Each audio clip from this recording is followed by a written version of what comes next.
Visca Catalunya, companys.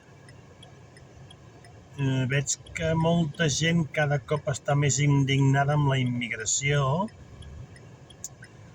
perquè hi ha més furts, més violacions, més assassinats i el 70% són de gent immigrada. Això ja ho sabem. Però la pregunta és, per què estem indignats si no fem res perquè això no segueixi succeint?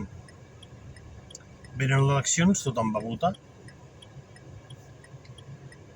tant a Catalunya com al País Nacional com a Europa. I el que no entenc és que tothom es queixa però tothom segueix anant a votar.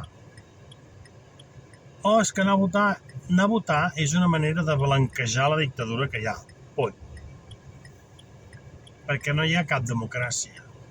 El Sánchez no mana. Governa però no mana.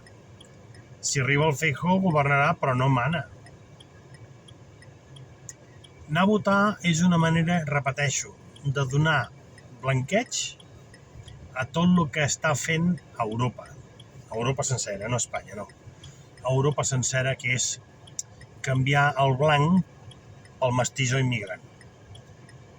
Per què volen canviar el blanc? Perquè el blanc està acostumat a una sèrie de privilegis que els altres no tenen i els altres no coneixen i no demanen. I nosaltres no parem de demanar. És així de fàcil, amb 50 anys això ho tenen solucionat. Però els que vivim ara no som conscients de que els nostres nets ho passaran molt malament i som tan egoistes, som molt dolents, nosaltres som molt dolents. Ens deixem viure bé a canvi de que els nostres nets ho passin molt malament, no només ho passaran molt malament, sinó que els liquidaran, així. No els mataran, no, però aniran desapareixent. Doncs la meva queixa d'avui o la reflexió d'avui és, si no aneu a votar, potser serà alguna manera que algú es doni compte, potser, de que ens comencem a rebotar una miqueta. Potser. La reflexió d'avui és aquesta, res més. Visca Catalunya lliure.